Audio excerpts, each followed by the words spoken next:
What's for dinner? Hmm, Pasta. Okay. Um, Thank you so much for taking the time to talk to us. This is a conversation about what is that a daiquiri? What are you drinking? It is a cocktail, yeah. No, not a daiquiri. It's a mezcal drink. Really? Um, okay, so this is the studio of the Rum. future. Yeah.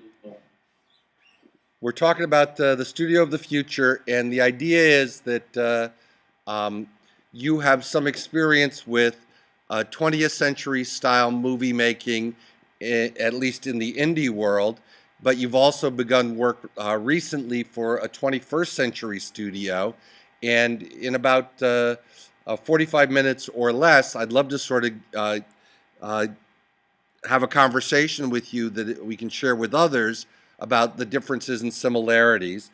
And one thing I want to sort of um, alert you to is that this is a workshop where the participants are going to go out and uh, try and come up with proposals for studios of the future. And in particular, I've asked them to consider how they're going to acquire, retain, and monetize customers. So, if as we go, I'm going to interrupt and bug you about acquiring customers, who your customers are, who your customers were in the old world, and as a studio, you're working at Kids at Play. How do you retain customers, or is that a concern? And how do you monetize? Um, but that said, let's start and talk a little bit about when did you get to Hollywood and a brief description of your sort of career trajectory. Okay, I got to Hollywood 6 years ago. Moved here after going to grad school, where you were my mentor. Learned from the best. And we came out here. My wife and I, we had just graduated. We had made a feature, low budget feature film. Learned, I think, everything we needed to know about how to make it in this business, from the trials and the tribulations from doing that. And we came out here very much with humbled and ready to do whatever it took. So there was a few years of assistant work, and what people do. You kind of get the lay of the land. I worked under a few producers, and just got a sense of what the business was like, what the town was like. But I kind of quickly came to realize that I want to be a writer director, but that that's something that would always be a passion for me, and maybe something that will be a career one day. But that for me, I got to think of what my career would be if I can find something that I do that I enjoy doing, that I feel like is an extension of my art, and I can express myself, but also make money doing it as a career. That would be great. So something that can maybe ideally live in tandem to, I've got two things. I've got my passion and my career. So film editing, I edited the feature that I had cut, that I had worked on in grad school, and learned that that's my favorite. If I wasn't directing, that's my favorite part of the process, because it's truly where the movie's made. I started to pursue a career in film editing, and I worked on a few very small movies, and then they got progressively larger. Just because one movie just kind of leads you to another. And I cut a total of six features, two docs, and four narrative movies.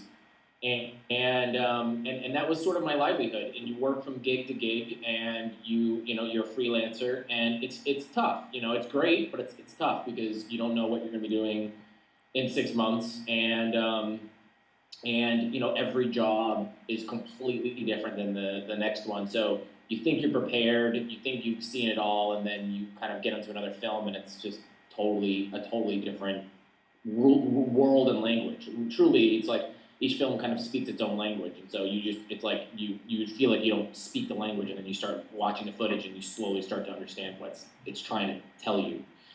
So you're just trying to listen to what the thing is trying to be. And then the editor, the one thing that started to get a little exhausting is, to be honest with you, is the editor is in this position between the director and the producer, right? They're like they're the man in between. Supposedly, I was just hearing there's a new season of Project Greenlight, which is a HBO show where they, like, you watch a movie getting made.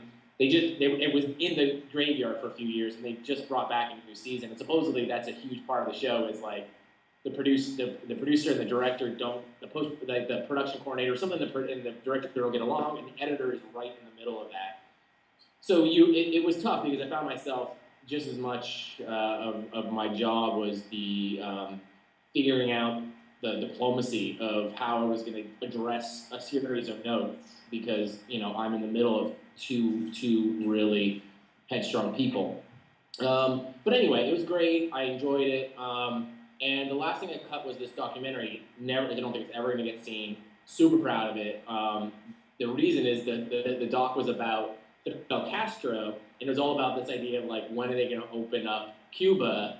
And I didn't know anything about Cuba. I really knew very little about Castro and Cuba and the whole, everything. I mean, this was like the history of our relationship with that small island, and it was an amazing experience because I really got to learn a lot, and I got to kind of exercise chops I never had got to exercise before. And then, it went into that sort of like, okay, it was a good cut. Everyone was solid. They were going to start pushing it and getting kind of feedback on what needed to happen next. And then Obama says, hey, we're going to open up the borders to Cuba. And then the story just completely changed. And I think funds were dry at that point. And they're just like, well, so I don't know what's happening with that movie. But anyway, I left that film and immediately started working. In between movies, I would work with this company called Kids at Play, and it would be like between features, I would go and work for them for a few weeks or sometimes a few months. And Kids at Play does their kind of bread and butter is doing high-end branded web stuff. So they do web series, web commercials for like Cheetos, they're the guys that you call if you want a good-looking something for web. Usually it's comedy-driven, and usually it has some sort of like name talent of some sort, because we are repped by a company who also reps name talent, and so that I would come and work with them from time to time. So right after I got off of that documentary, I started working with them. They had just a few TV pilots that had just been ordered.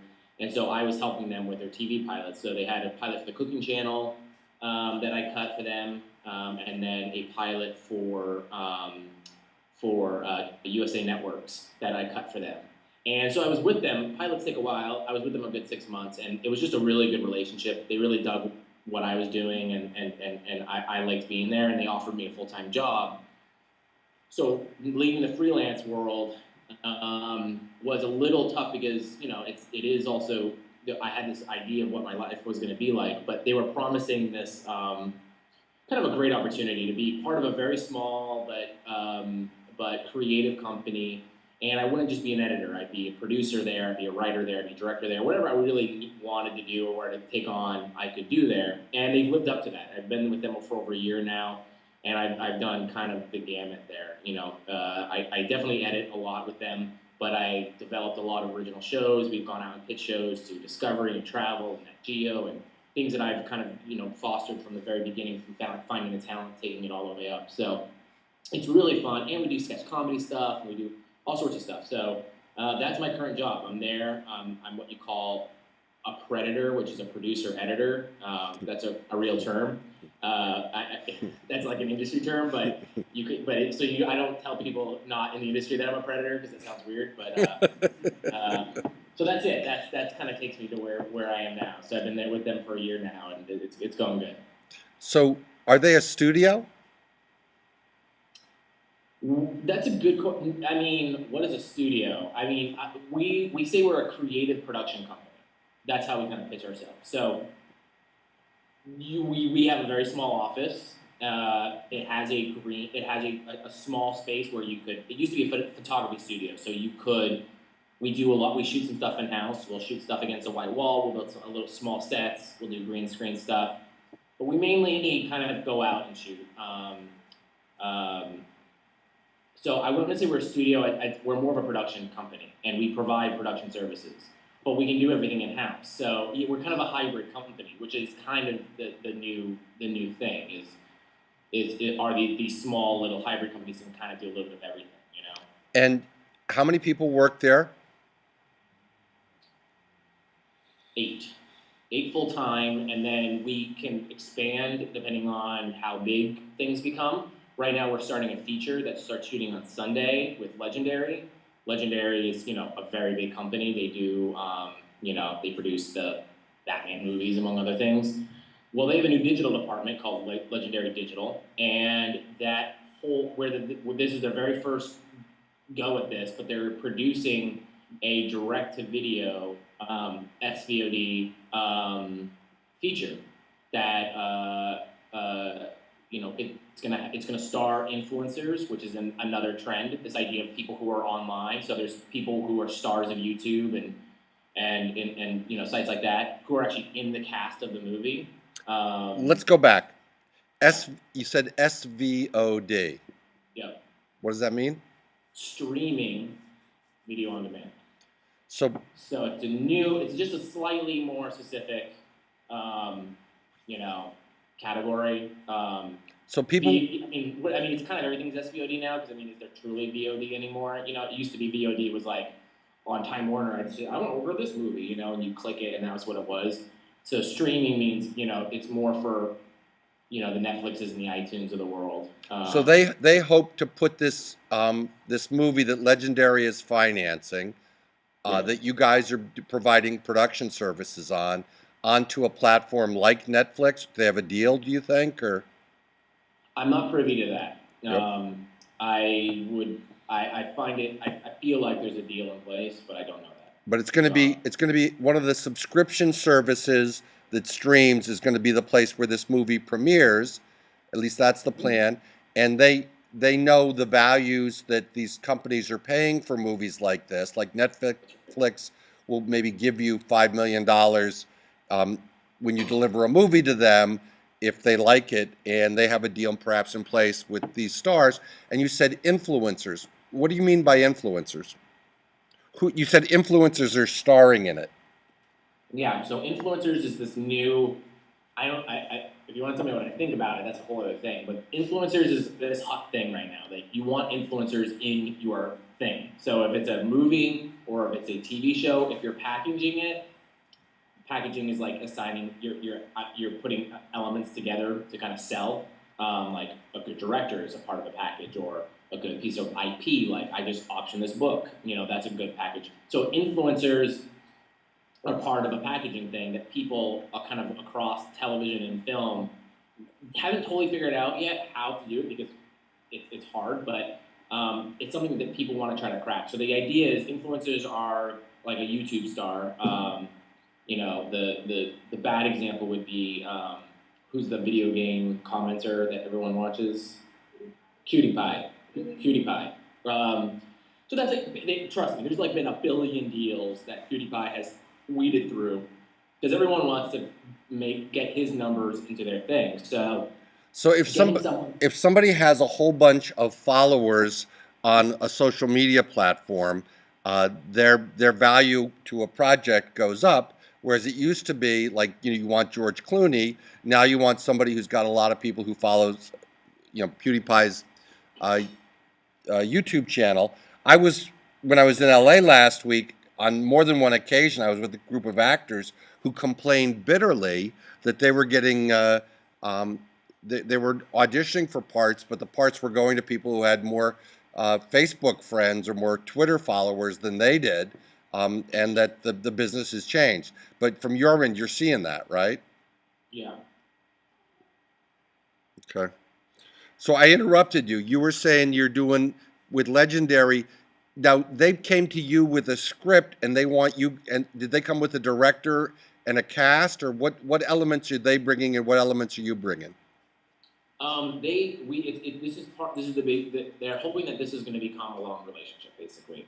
So they're testing the waters with this, because this is the first time they've done this. So they want to see is this a lucrative venture for them, and where Legendary doesn't have they don't have a production studio built in. There's a lot of parts of Legendary. There's a television arm. There's a reality arm. There's a film arm. And now there's this, which is kind of everything that's left, which is Legendary Digital. And so where we're their production company. We provide production services. So that can range depending on the project. For this one, it's more of we provide the hard production logistics. So everything from hiring the crew, helping cast, you know, with our resources. We're repped by PYE as our manager, who represents a lot of talent and a lot of influencers, and UTA is our agent. So they also rep a lot of talent and influencers. So bringing in those people as well. So But not it wasn't exclusively from us. let me interrupt for a second.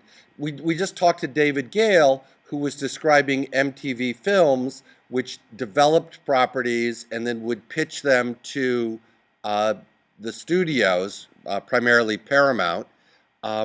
Is Legendary like that, or does Legendary have money to produce themselves? Do they go to a studio? Is the money coming from Legendary, or is it coming from a studio? Because it sounds like Legendary doesn't have production. They have people who develop properties. So they also have financing? That's right. That's exactly right. So Legendary has money. They're sort of a bank and a development company. But they would probably partner with a traditional studio if they were going out to theaters. But because they're doing digital, they're going to make a deal with Netflix, and Netflix is going to handle distribution. Do people here in the room sort of get that? How Legendary is Legendary a studio? What do you think? I'm looking at Laura, who's across from me. She's shaking her head no. I mean, yeah. I don't think so. Okay, but we're pretty confident that Netflix, if it shows up on Netflix, is sort of beginning to think of themselves as a studio, a 21st century studio. So you guys are part of this new business model that is evolving to serve companies that are distributing movies in new ways online, SVOD being one of them. Okay. Yeah. And it's now, I think, finally coming to a point when, you know, people are teasing it and talking about it and scared of it and not knowing what to do, not knowing where it's going, not knowing when it's going to land. But I think we finally are now seeing how it's going to start to land, because that kind of that merger that everyone's been talking about happening between the television and the computer has really happened now. You know, it's rare to find a TV that's not a smart TV. You know, the new Apple TV is a really excellent product. You got Roku's, and you got all the, you know, and the, you know, Amazon Fires, and there's a number of ways of making your TV smart now. So it's very hard not to watch stuff like this anymore, and it's making it so that people are now finally feeling confident to do things like this, because I think that's been the big thing. Is, you know, it hasn't totally. I mean, we've seen examples. I mean, even when we were in grad school, which is like, you know, almost 10 years ago, people doing straight to iTunes, and it just wasn't totally. It was novel, but it wasn't necessarily successful. And now it's becoming clear that there's something here. So our company does, you know, we do a lot of everything. We do a lot of, I mean, that's what's kind of fun about working there, is we do, you know, we'll do web series stuff for, like, you know, a commercial company. Like I said, we did something with Cheetos a few months ago. You know, we'll do something for StubHub or Purina Dog Chow or something like that. And it's fun because web is great in that if it looks like an advertisement, people don't like it. You want it to be good, and you want it to be fun and funny, or have some sort of meaning or something. You don't want it to look like a commercial. So for us, that's great. Let me interrupt again. So you are not doing traditional ads for the web. You are doing what people call content marketing. You're doing stories that people will hopefully spread via their social network that are sponsored by advertisers. Well, that's what we want to do.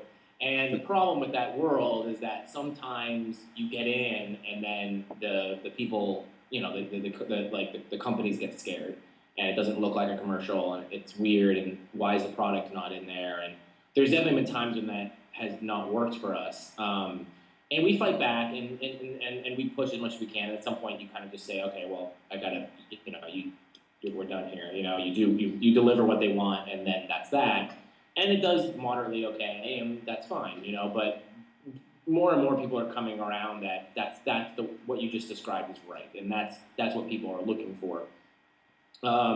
But we do, you know, we're moving into TV. We've had a lot of pilots ordered, which we've never sold a show, meaning we've made it to the point where people will buy a pilot from us, which is a huge thing. It's very hard to do that. So we'll go and shoot the pilot. I think we're pretty close on a couple shows, but we'll see. And then today, let's just I thought let's just this would interest. before I want don't lose your thought, but just so that everybody understands, when you say pilot, what are you describing? Somebody is paying you to create a piece of television content that is for a traditional network, for the internet, and what do you mean by pilot? So it's both of those things, and I'll describe that in a second. So when we're developing anything, so we have part of our company structure is there's development in our company. So there's a team of people. I float between kind of all the worlds. I'm like the one guy who kind of goes between everything. So there's two people who are just dedicated development. I'm a guy who floats between development, production, and post. We have a production arm to our company, and then we've got 3 full-time edit people who are just really just dedicated to post. And so the development team is responsible for developing a series of things, scripted and unscripted. And you come up with, you know, a series of what we call nuggets every week. You pitch those nuggets, and they start to make their way up a chain. If they're approved, if people like them, if it feels like there's something there, you start to develop it further, come up with a log line, you come up with what they call a sizzle, which is like a trailer to the show. You use that to pitch to networks. Okay, whoa. Nugget and sizzle. Let's go back. Nuggets, what's a nugget? A nugget would be like, I've heard this really cool story. So this is what I'm doing right now. There's this guy, so mezcal, which is, is the grandfather to tequila, is a very, very hot emerging trend right now. It's probably the most popular emerging liquor in the world. And it can only be made in Mexico, and it really can only be bottled in small batches. So there's this guy who I found who really just travels Mexico looking for really rare, really interesting liquor to bring to the United States. Cool dude, he's got a great character. So I came to the company and said, listen, I think there's something here. It's a world that's evolving. I think we could do a show here. Like a reality show for television about this guy? Yeah. I mean, here's the thing: is you don't. Yes, TV pays the most right now. It still does. So you want it to hit certain channels. So you think when you're pitching this, you immediately start to think what channels could it air on, and that's decided by a number of things. Your own sort of opinion of it would look good there, but also every week we get updates, what they call mandates, from our agent that tells you what is happening in the industry. It gives you a pulse of like, Travel Channel now wants a survivalist show where they can pair it with a chef. So that's one thing. And that, did Travel Channel call them and say, hey, we want this? No. That was overheard in a conversation. It made it through a database, and now we're getting it. So the information is kind of like secondhand, but it's kind of what everybody goes by. And Laura's kind of chiming in here. They're from the agency meeting, so Laura, you can get on camera too. Laura's. Okay. Laura is Ecuadoriana, so I got some Spanish speakers in the crowd today, Laura. I think we should say hola, ¿qué tal? Hola. You're getting some biens back. Okay, so anyway, you got this mezcal idea that's a nugget. You pitch it to your company based on there was somebody saying they might do something like this on a network.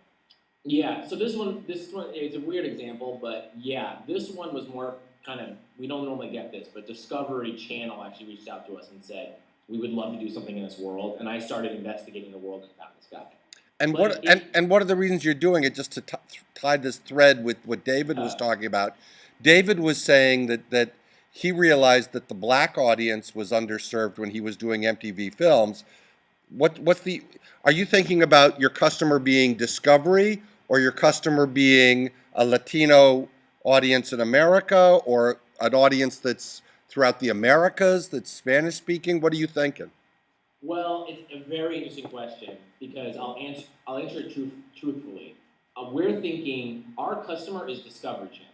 They're the ones going to buy it, but they're thinking their customers are what they want. They want these viewers, and no one has totally been able to crack the Latino audience in the United States, which is a dominant audience now. So, how do you do more? I mean, the Latino presence in the media in America is embarrassing and terrible. There isn't really anything, and the few that there are mainly caricatures of what the Latin experience is. It serves different generations. I'm going to chime in on that as the Latino in the room. Go for it.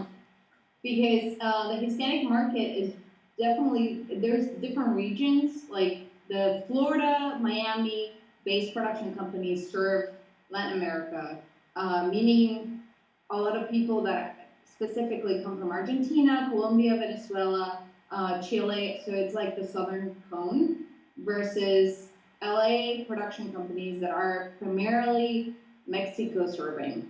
And there's also generational issues in which you have, fresh off the boat immigrants, which are older, only speak Spanish, and prescribe to a certain traditional format of telenovela, which is just a soap series. And then you have the second generation bilingual or third generation English speaking only market, which, one of the biggest shows for Latino audiences is The Walking Dead. So it is the most, they've seen that it's the dominant for thrillers and horror. And it's, one of the subcultures here in the States that goes to movies the most. So it's hard to crack that because it is so segmented, but that's why it's been so, hard for people to pinpoint for that. But I think that if you just make good content that features Latino talent, then that's what Latinos are going to watch because they're going to identify. But it doesn't have to be specifically themed towards Latinos, or it just has to be good content, and then you put diversity on the screen, and that's what normally Hispanics will flock to watch. I think I'm very first off, Danny, you married very well. Second off, for this particular audience, I am fascinated by these insights because part of the riddle is how do we get content that's global or that can be made here that appeals to an audience in the U.S. and how do we get things into the mainland? And I think part of what you guys are doing is you're thinking about Latin America and this international market that wasn't previously served in this day and date way by television or traditional movies. That things sort of filtered down to Mexico, but now it's like hey, it's like let's make content that's global that has interest to everybody. But we recognize that a Latin audience might have particular. But the same thing could easily happen with an audience from Taiwan or elsewhere, right? Oh yeah, absolutely. I think it was mentioned in some, I can't remember which director, it's the more local the story, as long as it's it has a humanity, like people will relate to that. Definitely within the US, Latinos like to watch Latino talent and will be very supportive.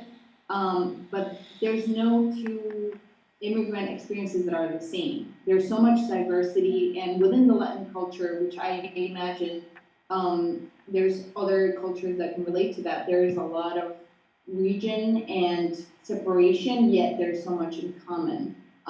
So it's like finding the human themes rather than focusing on the specificity of one culture or the other that will make it, connect. It's like people want to see interesting characters that are flawed, that anyone can connect to, that just happen to be Cuban or Mexican or whatever. But that's I not think what makes us that's white. Laura's talking very romantically about what would be good. The problem is when you're pitching to a network, a lot of these guys don't think so romantically, and they want they want to clearly see like, okay, well, where are the Latinos? Like, how can we put more? How can you make it? Could you call it like you know, Juan's journey through, it's like they want it to be too far and then they lose it. And I think that's been problem. And again, that's a perception that's shifting. And so we're seeing it getting dialed in more. But it's been one of those dominant mandates that we're seeing a lot. And so Laura and I have been developing a few things that we think would be cool for that, that we brought through Kids at Play that we're kind of working on right now. But this is one that was just, this was one that was just kind of a direct discovery. Said, hey, we want to do something in this space. So um, we started looking. We found this guy, and we thought this would be great. And then once I talked to him, and we usually Skype with him a few times, and I met with him. He came to LA. We realized there was a show there, and this was actually something interesting. You format the show, meaning you write down like what you think the show would look like if people were watching it, and then you write what they call a sizzle script, meaning it's basically a trailer. It's what you're going to pitch to a network. They want to see what the show would look like, how it would feel, what's the tone, what the character looks like on camera. But these are usually produced pretty lo-fi, and there's sometimes they're really polished looking and they're sexy, and sometimes they're like literally the Skype that we're having right now would be kind of cut down with some like B-roll they pulled from YouTube with a music track. But you get a sense of the person and the character and what the show is going to be. And you're trying, the companies like ours who are doing it, we're trying to do it as cost effectively as possible, because you're going to pitch 100 shows, and out of those 100, one may go to pilot. So it's an expensive business to get into, and you're trying to do it quickly, thoughtfully, with quality, but not spending a lot of money and not spending a lot of time. So that you get that nugget, they like it. Wow, we really want to do this. The shit, Science Channel or Discovery. And like I said, we were looking at all these networks that it could possibly click with. It usually our kind of rule is it should at least work for 3. If you're just doing a show, you're like, oh, that would be really good for Spike, and that's it. It's like, well, if Spike says no, you just wasted like a month and a half of developing the show for one guy to say no. But if you got at least 3, you can at least try those 3. So you ask, like, is it just for TV? No. So those are what you're kind of thinking about. But then there's all of these new media. Every day there's a new one opening up for what they call over the top. Over the top are these new kind of channels that are being created that are on like your Apple TV. You're going to download an app, and there's only going to be content on that. So HBO Now is an over the top. There's a channel here in the States called Flavor Made, which is kind of a Taste Made, which is a kind of a lifestyle channel where it's food related, but it's kind of a lifestyle. These are new channels that are popping up that are going to have content created strictly for them. They're not going to ever be on television. They have their own budgets, their own studios, and everything else. So when we're developing these things, we're aiming for TV. We're never going for one of those, but those are definitely people we're going to pitch to. Let me just confirm what you just said.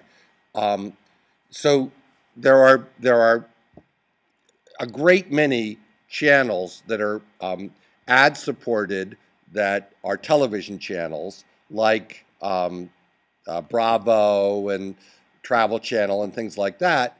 But in addition, there are these over-the-top OTT channels that will never be bundled into a cable package. They aren't meant to go through a cable system. They're literally available on the internet as an app or as a channel that you find on a web, and that's where their content. And how are they making revenue, these OTT? Is it also ad supported, or is it subscription, or how are they doing it? You know what? That's a great question. I don't know. I mean, I know they're not. I mean, so HBO Now, we know that one, right? HBO Now costs $10 a month, $14.99 a month to buy that service, right? So that's how they're paying for that. That's how they're supporting their shows with their cable deals. Everything is being funneled through that. Netflix, not really an OTT, but we'll call it one. They're kind of a weird they're service as well, but Netflix, people are paying a subscription for that. But you have like channels like Tastemade, and there is some sponsorship to those shows, but it's light if they're at all. I don't know. And one that we had today, which I was like, wow, I'm so glad I'm having this call today because I knew I was talking to you tonight. Was we pitched a new network that is going to be it's going to be an OTT. It's not out yet. It's you can read about it, so I'm not like spoiling anything here. So Comic-Con, the famous convention in San Diego that happens once a year, with where nerddom was kind of born. They're about to launch their own OTT channel, and it's going to be called I think it's called. They don't know. They said to us they don't know the name yet. Well, we'll call it the Comic-Con channel for now. So Lionsgate is sort of they're the ones who are kind of producing it. They're the ones in their house. They're having now they have a new little department, 7 people, who are running this new channel for Comic-Con programming. All original programming, not all about Comic-Con. It's about nerddom in general. So it's everything. It could be anything from video games to comics to geeky tech stuff. And it's there. So what's really interesting about them is time. Who cares about this 30-minute thing that we used to think was a TV show? Who cares? It's like, why, for an OTT, why do we need it to be 30 minutes or 60 minutes? So their thing is like 7 to 12 minutes, but it could be 22, maybe 30, depending on what the budget is or what the show is. So like, they don't care what the time limit is. They care, but it should be relevant to the show. But they're like, well, how long? Their question for us was, because there's one show of ours that they really like, which is an unscripted show that's kind of techy, and their question was, well, how long do you need to tell this series over a season? Which is a very weird question for us because it's always like, it's always 30 minutes or an hour depending on what the channel is. So we were like, well, what do you mean? So it became a numbers game. It was like, how much money do you guys have for a season? So what realistically is it profitable for us to do a show with for a 7-minute, 12-minute, we're not going to do a 22-minute show, I can tell you that, because the budget isn't that big. But it's really interesting that this is existing, and I don't know how that's going to be supported. It might be a subscription-based service, or it may just be that Comic-Con has so much brand tie-ins and people who want their thing to be associated with it, or maybe they'll just stream commercials, like a traditional way, where they'll just put commercials at the beginning of each video. But a lot of these like bigger studios like Lionsgate or like NBC and Sony, a lot of them are bankrolling the smaller channels, kind of like to diversify, and because the business is changing, so they want to make sure that they're investing in whatever the next thing is. So they're putting they're still keeping their TV shows, they're still keeping it, but it's a good way for them to test talent, to test material, and to test new formats, and it's like create new brands that they can be, not spending a lot of money in, but just diversifying. Yeah, Laura, we just talked to David Gale, who has We Are the Mighty, and which is this military lifestyle web channel that he started, and he used the word you used. He's building a brand, and he's starting with building a loyal audience and building credibility with that audience, like Comic-Con has already done through their live events. He's trying to do it through providing mostly text content to start online, but then he's moving into video, and eventually the brand could do movies or television for a traditional television network, but it's about building a brand. And I think this is one of the messages that we're hearing when people talk about these studios of the future, is that they're developing brands that it isn't about half-hour, hour-long content, it's about building a brand. Well, what's interesting too, it's like before in the 70s and 80s, you had the like B movies that were, are you putting me on the camera? Hi, Randy. This is me. It's like you had all these B movies like Roger Corman and like a lot of people that were giving younger folks their edge, because realistically now we see TVs, it's so crowded with like established talent that this smaller like little ventures are where like the younger generation is getting their chops, because otherwise it's kind of saturated. Like with like let's say networks hire like top-notch directors. You have Martin Scorsese, you have like Michael Mann and these kind of folks like doing TV. So it's like the little guy who's like doing the short for BuzzFeed, who's like really learning how to do this stuff, because there is not so much a B movie horror market traditionally in that studio sense anymore. So it's like a lot of that talent gets a day job and also is able to like develop their chops this way. Yep. And Laura's right in that like there is a lot of that. You're like that idea of everyone's trying to figure it out. We were working with CW, and they wanted us to. They just wanted. They're like, well, we were working on a show for them. We're doing a pilot. We're actually shooting a pilot for them right now.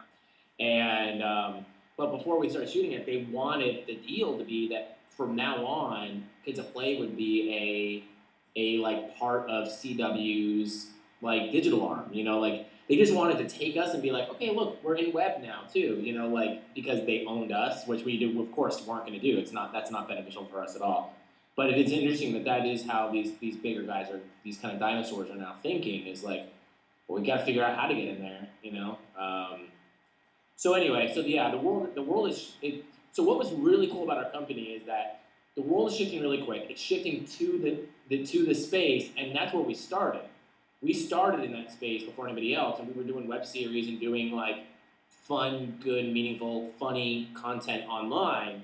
And now we're trying to move into television, which is great. We should be doing that. But the reason we get phone calls is because we were in that space, and that's where the industry is going. So we're kind of like pushing this way, knowing that we're probably going to be falling back, that this is where it's going anyway, but we'll make our name for ourselves here as well, So anyway, and we're making those relationships because the people who used to run, for example, the girl who used to run MTV is now running YouTube, and is doing original programming for YouTube. So like these people who you make relationships with, pitching TV shows with at Travel Channel, they're probably going to be running some sort of travel-related OTT in 3 years. So you're making those relationships, and you're proving yourself in this place. I'm not saying that it's going to die. I don't think so at all. It's just evolving, and you're seeing it every day. Everybody has their own app now, so it's becoming increasingly easier to watch FX on their app and watch it on demand. But yeah, it's shifting, so it's cool. It's an exciting time, and like Laura said, this is where people like us can really play. That's where you can take some risks, you can do some fun stuff. Not everything's gonna get made, but you can try. You can play around, and I've been able to do that. I've been able to kind of things that interest me that I think would be good TV. That's what I pursue. And some of it's been sticking, so it's exciting when that happens. I think you've landed a very cool gig, and I think that that there are people here who probably want to try and do the same thing. I see that I'm owing these guys a lunch break soon, but there are three things on my mind. First is I'm going to send them away with an assignment about they break up the participants here break into teams, and I want them to do to think about creating a studio of the future. And in particular, I want them to think about acquiring an audience, retaining an audience, and monetizing an audience. You're basically pitching stuff that you think that there isn't an audience, like maybe the underserved Latino audience. Any other insights about acquiring an audience from your end? You're going into business with people who already have channels or platforms that are allowing them to reach out to people. So as you were saying, your customer is discovery, but they're thinking about ultimate users. But so that's part of your thinking too, to please them. You're thinking about the ultimate users.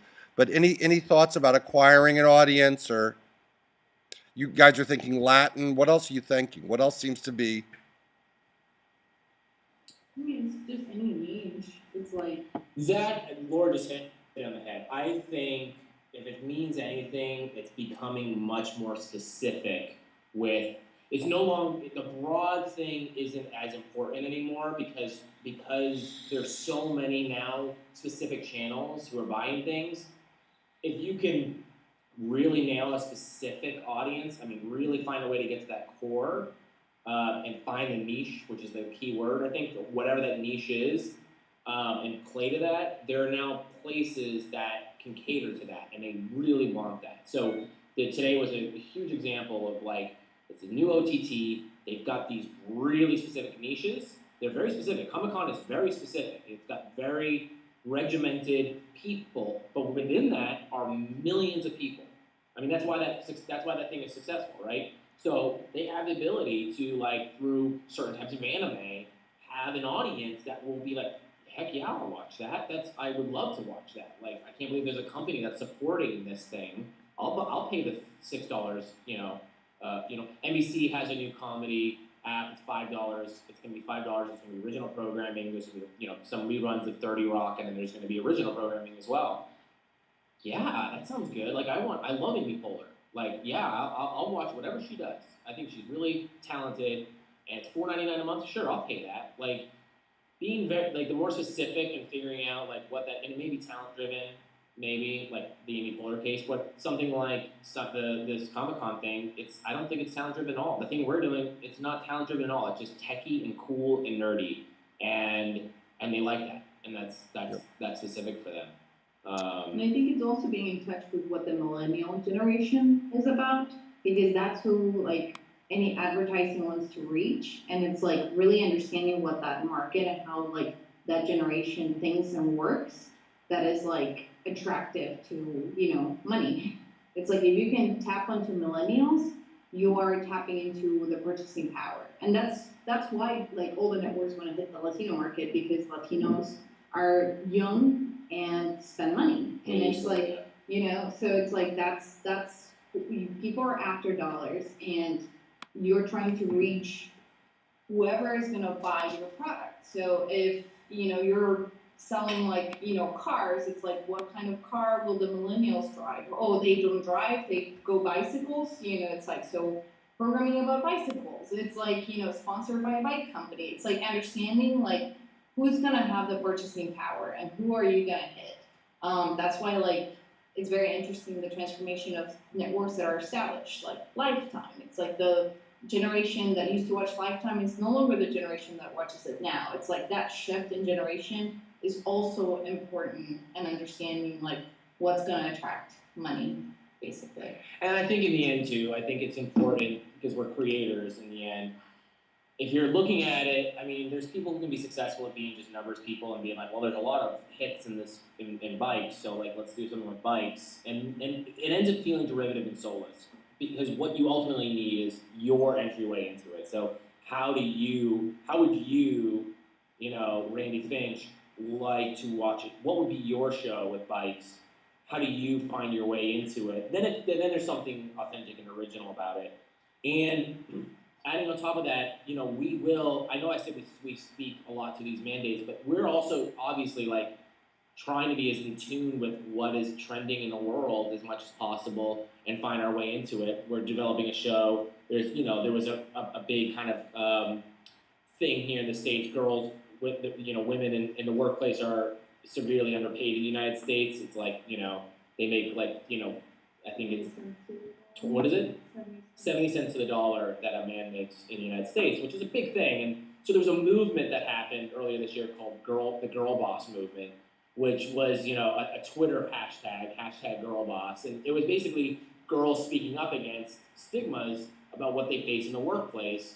And so that's a show we're developing about, kick-ass, girl entrepreneurs who are trying to fight, make it in a man's world. And, we've got talent who's really good, who's like a life coach sort of person. And, we're developing, so that was based on something that was trending. So you can also look at things that you notice are really, Twitter's a good tool for that, like really trending and long lasting, not just like a blooper from the day before, but something that has some sort of momentum. And then think about, well, what's my way into this? Like, what is the most organic way into this? And can we create a story? You guys also had to forward the show about guns because of all violence. So Laura just made a really good point. This is totally candid stuff, by the way. I don't even know if I should be sharing this, but we had a show. It's going online, so if you're not supposed to, don't share it. Yeah. It's going online. Yeah. You said too much. I've already said too much. Legendary. Okay. Well, listen. I'll let you. We'll edit it before it goes online. So tell us the story, and then we'll decide afterwards if we're going to edit it out. Yeah, we're gonna cut some. We'll cut stuff out. So I'll tell you, this is just between people in the room here. So we had a show we spent a lot of time on about this really amazing guy in Utah who was plucked out. He's a genius. He has a 180 something IQ, 181. Stephen Hawking has like a 160 something. This guy is brilliant, and he was plucked out of school at a young age by the CIA to help. There's called this mentally gifted minors program, with the idea that we're going to use these mentally gifted minors in some way to help national security, which was totally 70s terrible time CIA stuff, right? And then it went nowhere, but he ended up being a rocket scientist. He never went to college, but he worked for a rocket company. He did a bunch of things. Now he lives in Utah and he makes knives. That's what he does. He makes maybe the best knife in the world. He has a really beautiful daughter. His wife, runs the company, and that's what he does. And he's a master at like every sort of military, karate, combat stuff. He teaches things at his ranch. He's this kind of cool dude, and we were developing a show with him. We went all the way. I mean, we did the whole, we sent him GoPros, and we did a whole, cut the sizzle together. It was probably a good month and a half of work on this one guy because, he legitimately is a great character. He's sort of like Jason. He's like Matt Damon in The Bourne Identity, and then Matt Damon in Good Will Hunting. He's like both of those guys together. Here's the problem. The United States has a problem right now with guns and violence, and people are shooting each other left and right. No one wants to watch a show about a guy who makes weapons. It's just not something So we went all the way down this rabbit hole, and then sent it to our agent. Okay, guys, we're ready to start taking this out. And he's like, no one is going to do a show about a guy who makes weapons. It was that week that you had like 3 school shootings. It was that bad week, but it was still. It was a huge insight. So really paying attention to that stuff, it does make a huge difference. And really, on both sides of it, knowing how those things, trend, helps. Well, okay. I owe the participants here a break, but there's 2 more things I want to ask about. One is, where is Bean? And the other one is, are there any questions from the group here? Where's Bean? Oh, Bean! Hi, Bean. Yeah, he's the boss. Best dog ever. Yeah, he's a good boy. Yeah? You're just showing off right now. Everyone wants to see your new haircut. Yeah. Okay, any tricks, Bean? You want to show us a trick? Do you want to see a trick? Yeah, I want to see a trick. But guys, think about your questions while we're watching a Bean trick.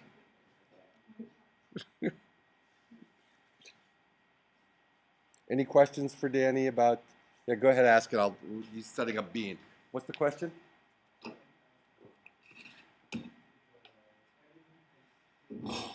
Bean, sit. Sit. You gotta come over here so I can see you. Now sit. You're gonna see. I'm wearing my gym. Your camera work sucks. I thought you were a professional. Can you see him? I don't think you can see him. You have to come over here. You want to turn off the light, maybe? Sit. Lights out. Yeah, I don't know if this is gonna work, Randy. Okay, stay. All right, we're gonna do bang. So I'm gonna shoot him, and he's gonna fall over. Oh, you can see him. I got him. How are you gonna do down there? Okay. Bang. Bang. Here we go. Yay! I'm back.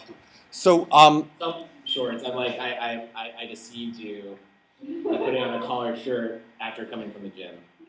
That's okay. It's the illusion of cinema.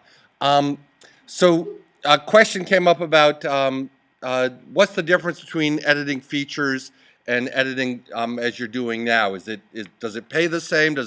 Are there different pressures, deadlines? What's the difference?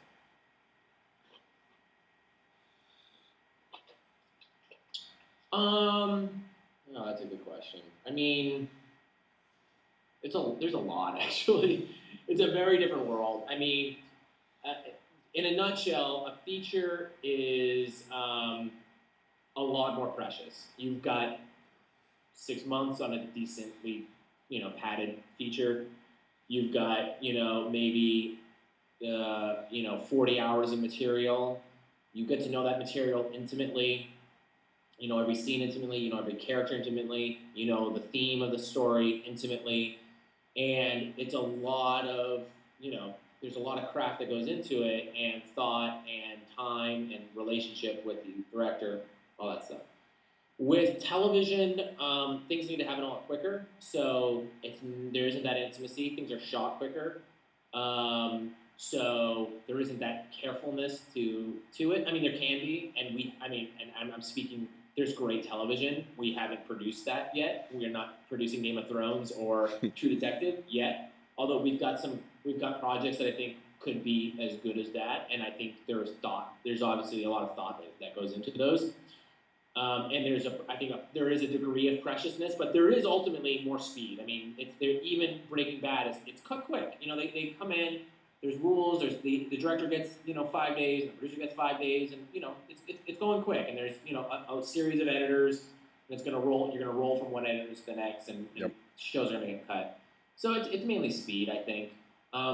Money wise, technically, there's better money in television, I would say, as an editor, because especially for reality or unscripted, as we call it, because reality has a stigma of like it's like the Kardashians and things like that. Unscripted is the better term because that kind of takes in Anthony Bourdain's and travel shows and anything that's not a scripted narrative show. The editor's king, right? The editor is the one who makes the show. They're the most important part of the process because they carve it, right? And so they're as highly paid sometimes as the people running the show. So that can be a good place to be in career wise. And just because she joined late, Laura has been producing unscripted, where this means basically she goes in and lately has been going in when the show's in trouble and helping the editors find the story and sort of pull things together. Is that right? Yeah, I mean, I'm a story producer, so it basically means I kind of serve as a junior producer in terms of overseeing notes and making sure that I can interact with the executives as well as with the editors. But my job is also to be kind of a cheaper editor. So basically, I carve the story and then give it to an editor to polish because they make such a high rate that an editor day is precious. So it's like they have to have marching orders, and it is my responsibility, like each story producer is giving an episode, to basically have clear objectives, to oversee the editors, and to also address any network notes. So we're kind of a junior, the EP oversees the series, we each oversee an episode.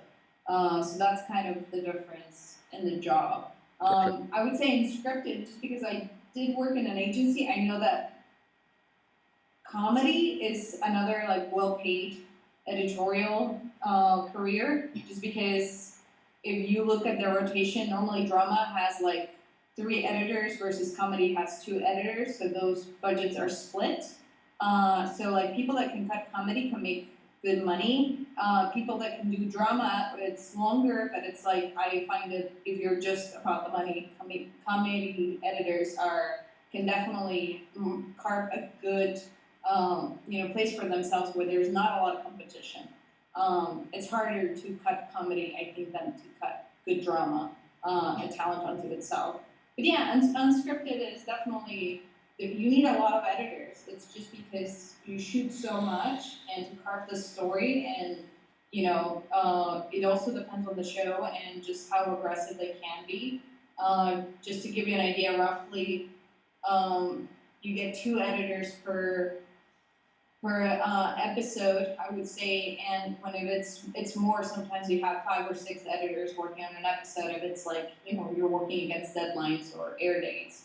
But yeah, it's story producers are kind of in the middle of both, so you get to experience like just the creative cohesiveness of the story and just having to work with the editors making choices in the actual room as well.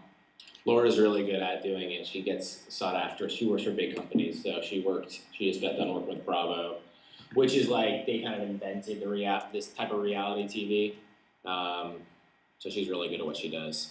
You see like those executives bounce around a lot. It's like these people never really go away. They kind of start at one company and they just, wherever company they arrive at, it's like clean slate, it's what they like. So it's like if the new guy at Discovery really likes documentaries, that's going to be the new mandate for Discovery, documentaries. If like the new person of Lifetime doesn't like the reality TV stuff, they want more scripted, that's what's going to be on the table. It's like these are the gatekeepers and they get to tell the network and production companies exactly what they want. And they just kind of travel around. They never go away, they just jump from network to network. So, guys, I owe people a meal break here. We go into meal penalty if I keep. No, that's the movie business.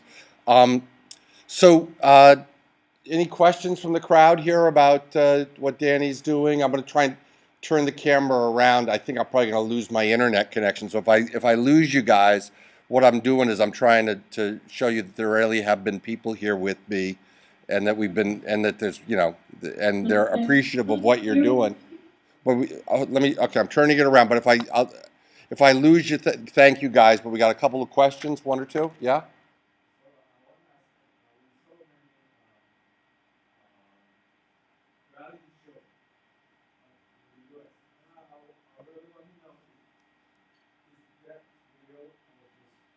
The question is how scripted are the reality shows, which is everybody should be asking this question because Very scripted.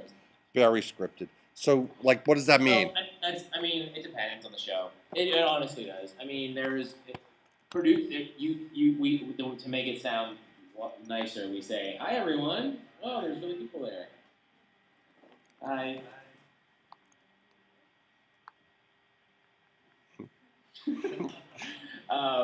Yeah, to answer the question, yeah, we say we produce it, right? So think about it. I mean, there's very few things that would be worth watching for an hour every week, So you find ways of adding a little bit if you can do it organically, you find someone who's really got that built in, and you can find a way to organically kind of just add a little bit of things, that's the best. But definitely there's times when just things are completely written. There's an outline, basically. They go on the field with an outline, and it is the field producer's job to, if things change on the go, to follow the story and to follow what's the most important thing. And, you have to, especially when you're shooting a series, there's character arcs to consider, and whether you're in the moment or it's something that you prompt, because you don't tell people what to say. That's against the whole idea of who these characters are, because they have to be true to themselves. But if you find an opportunity where someone is who's has a short fuse, they're about to get mad on something, you find a way to push them over the edge so you get good drama on TV, So in the end, it's produced. I mean, it depends on the show. There are definitely shows. Anthony Bourdain's show. That's a written, it's a written travel show. So, that's going to be produced in LA. They show up to things, but it's all. It's true. It's done in post. Yeah, it's all. Yeah. As much as you prep, you still have to find what the story is. Yeah. Other questions about what they do? First of all, and this whole thing of that whole romance of the documentarian romance of we should preserve the truth. That's bullcrap. I don't believe in that at all. Because as soon as you start running a camera on someone, there's no truth anymore because everybody changes in front of a camera. So truth is really objective, and the camera's not. So I don't really believe in truth in entertainment so Have, much. have you guys been lying to us? You're on camera. Jamie has a question. My question is with regards to marketing. Since you said that you are a like internet born, you're native to the internet. The show is native to the internet. There are so many tools that are on the internet that can analyze the psychographic of your viewers. Are you using those tools? And if you are, do you find them helpful in marketing your work or determining what to shoot? Did you hear that? I did not. The question is about the analytics that you use. Um, if are you getting feedback about your audience when you're putting content online? You know, the idea is that the television was basically a one-way pipe delivering content to people. The internet is two-way, and you can know who's watching, what device they're watching on, and other sorts of information, where they're watching, maybe even how old they are. Is any of that information feeding back to you and into the creative process, right? That's an amazing question that we're not part of that world yet, I would say. Um, it is some of the, let's just say like the branded, like our success, it goes on how well the branded web stuff does, you know, so that's easy to see usually because they want to promote the numbers they're getting based on how many clicks it's getting on YouTube or Facebook, you know, so like that stuff is very easy, and of course that helps us only in that it's going to get us another job. The idea of what you're really asking about, which is definitely interesting, is this idea of everybody has their own analytic algorithm. You know, Netflix has their own about how they can determine what show they're going to produce next based on who's watching what. And what I think is going to happen is those companies are going to hold those precious because they own them, they're theirs, they're working for them. They don't want to share that information. They just need to show that people are watching the shows. And so for people like us, we'll just know that Netflix wants these shows based on those things. We're producing things for those studios and those networks. They're the ones who are going to hold that information. And I don't know how much of it, I think people are still trying to figure out this big data thing, and I don't know how much of it will be shared. Yeah. Responding to a character. Like if a character by episode 3 is like people have a lot of negative reviews, we go look at episode 7 and it's like, how do we fix this if she's coming out too bitchy? Yeah, no, we haven't had that experience yet because we haven't had anything that's gone to that level of scrutiny where it's up on a network or something Now, like that. Laura, but for sure, that's something that's happening. Laura, you work at Bravo, and Bravo is very aggressive about second screen and collecting data. So you get notes from the network about let's take this character out, and you think it's based on big data? Well, it is based on how people are responding. It's like, you know, because we have hours and hours of content, so it's like if someone is not like people, and not just Bravo, like all the networks, if you're getting information where one of the characters is coming off too strong, or like a storyline is dragging, or anything like that, it affects the future episodes of what we do.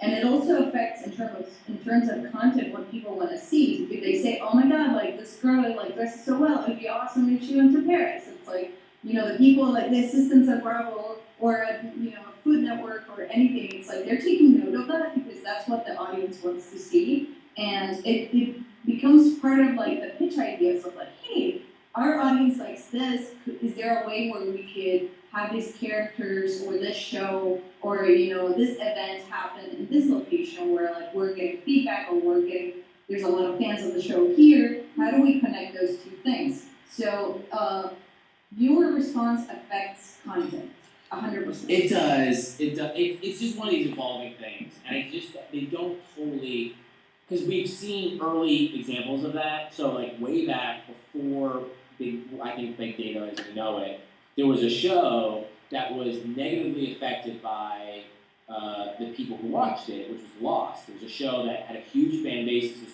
pre a lot of what we now do. Which is, ABC had a streaming thing, but barely. And the writers of the show tried to tip to the trends of the feedback they were getting from people, and it ruined the show. They killed the ratings. They were still a successful show, and they made it to the finale, but their ratings took a major plunge in their 4th and 5th season, and it was because they were catering to what the feedback they were getting. And so there's a give and take here, and those sort of stories are what I think why creators are still afraid of how much you deal with data as it comes in, and I don't think it.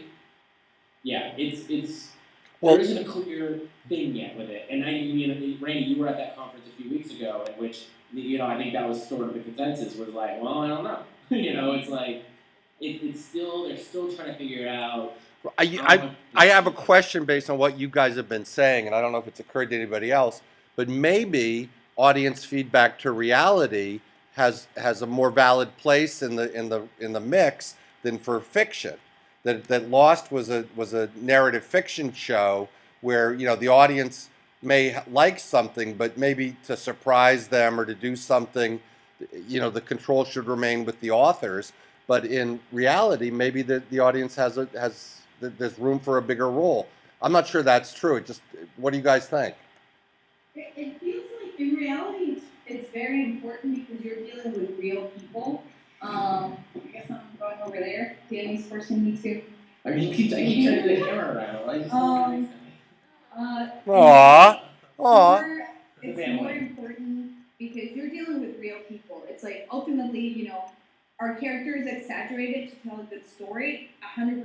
It's like the fights or the pettiness or like the whatever we're explaining to tell a good story is one side of it. But there's also this side of like, will this person want to do another season if they come off as a total terrible person, or are they gonna is their friendship gonna be destroyed, or is their business gonna go down? Like there's a lot of legal implications in this stuff as well, and so like networks have to tell a good story, but also have to walk around that. It's like if you have a really great character and people are starting to hate them and they start to watch themselves and they're like, oh my god, this is not me, this is not who I am. Because with editing, you can really manipulate images, and it's like ultimately you have a responsibility to your characters, like to represent them in the spirit of who they are within the story you're telling. So in terms of that, I feel like there is a lot more caution in viewer response because after this show wraps or if it gets renewed or not, like these people have to go on living, and if they're like just hideous, awful people, like you don't want to destroy someone's life and have like the viewers just totally hate them.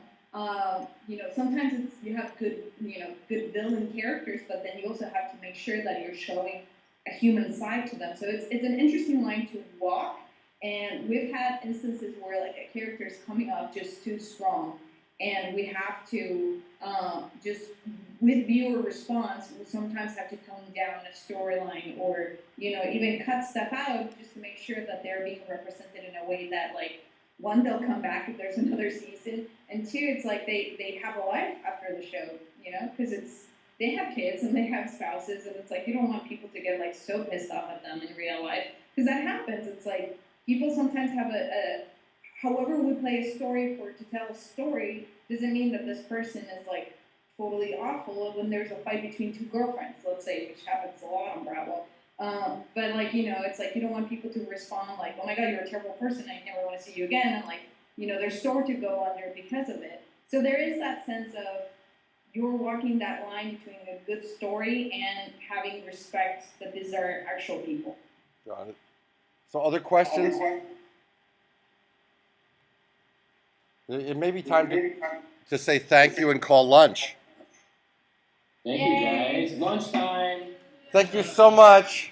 You guys have been great. Bye, Bean. We love you. Bye, Bean. Bye, guys. Bye. Thanks so much. We'll talk later. Thanks, guys. That's great talking. Yep. That was helpful. Love you. Bye. Bye.